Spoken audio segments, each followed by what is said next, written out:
నమస్తే అండి. హాయ్, ఎక్కడి నుండి మీరు? నేను హైదరాబాద్ నుంచి.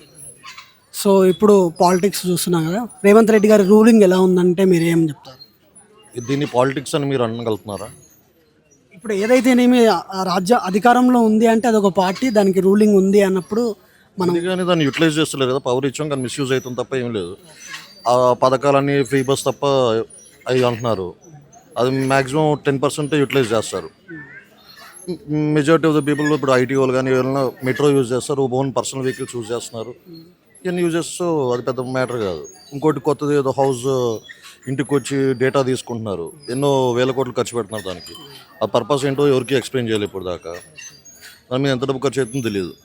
పర్పస్ ఏంటో 90% మంది తెలియదు కదా. సో అంతేం డెవలప్మెంట్ లేదు. ఉన్న ఐటీ అనే కాదు, రియల్ ఎస్టేట్ అనే కాదు, అన్ని డిపార్ట్మెంట్స్లో ఫెయిల్ అయింది.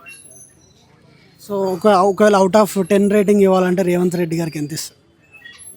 Not more than 0. అంటే ఇప్పుడు ఇంత వరస్ట్ ఉంది అని మీరు అంటున్నారు కాబట్టి పాలన, సో ఇంకా 3 years ఉంది కాబట్టి సో ఇది చేస్తే ఇట్ కుడ్ బి బెటర్ అనే ఏదైనా ఉందా మీరు చెప్పగలరు? ఏముంది, పొలిటీషియన్స్ లాస్ట్లో చేసాయంటే ఫ్రీ బీస్ ఇవ్వటం ఒకటే చేస్తారు. ప్రజలకి ఏదో ఒకటి నేను అది ఇస్తా, ఇది ఇస్తా, నీకు అది మాఫీ చేస్తా, ఇది మాఫీ చేస్తా అని చెప్పి లాస్ట్ మూమెంట్లో ప్లే చేస్తారు. సో అదొకటే ఛాన్స్. ఇప్పుడు వైన్స్ రేట్ కూడా చాలా పెరిగిపోయింది కదా, సో గవర్నమెంట్కి ఇదే మేజర్ ఇన్కమ్లా ఉంది. సో దీన్ని ఎట్లా అడ్రస్ చేయాలంటే ఏం చెప్తారు? ఆల్కహాల్ తాగేవాడికి 10 రూపాయలు 20 రూపాయలు పెరిగితే అది పెద్ద డిఫరెన్సే కాదు. యాక్చువల్లీ సోర్స్ ఆఫ్ లివింగ్కి ఇన్కమ్ అనేది జనరేట్ అవ్వాలి. ఇన్కమ్ అనేది లేకపోతే ఆల్కహాల్ 10 రూపాయలు కాదు 20 రూపాయలు తగ్గించిన బెనిఫిట్ ఏముంది? కొనే ఛాన్స్ ఉండదు కదా వాడికి. సో ఓకే, ఇప్పుడు కేసీఆర్ రూలింగ్లో ఉన్న హైదరాబాద్, రేవంత్ రెడ్డి రూలింగ్లో ఉన్న హైదరాబాద్ ఇట్లాంటి డిఫరెన్సెస్ ఉన్నాయి ఏమన్నా, లేదంటే అలాగే ఉందా ఇంకంత అంతకంటే వరస్ట్ అయిపోయిందా? కేసీఆర్ ఉన్నప్పుడు డెవలప్మెంట్ అనేది హై అనేది కనిపించేది జనాలకి. ల్యాండ్ రిజిస్ట్రేషన్ కాస్ట్ హైక్ చేయడం వల్ల ఆటోమేటిక్గా ల్యాండ్ రేట్స్ హైక్ అయినాయి. రేవంత్ రెడ్డి రావటం ఫస్ట్ టైం జనాల్ని భయపెట్టడం వల్ల కంప్లీట్ ఇప్పుడు అదొక్క రీజనే కాదు.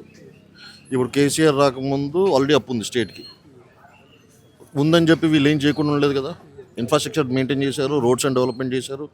నేను అదే క్వశ్చన్ అడగబోతాను, ఏంటంటే డెవలప్మెంట్ ఎందుకు లేదు అని అంటే జస్ట్ అప్పులు ఉన్నాయి, గల్లపెట్ట కాలే ఉంది అని. అప్పులే కాదు కదా, నువ్వు ఇన్వెస్టర్స్ని తీసుకొచ్చుకోవాలి కెపాసిటీ ఉంటే నీకు అప్పులన్నీ ఆటోమేటిక్గా తీరుతాయి. ఇప్పుడు నువ్వు కష్టపడి ఎన్ని సంవత్సరాలు కష్టపడిన అప్పు తీర్చలేవు, అది ప్రజలుగా తీర్చుకోవాల్సింది. నువ్వు ఇన్వెస్టర్స్ని తీసుకొచ్చే కెపాసిటీ ఉండాలి. నువ్వు ఏం డెవలప్మెంట్ చేస్తున్నావు అని ఇన్వెస్టర్స్ వస్తారు. So next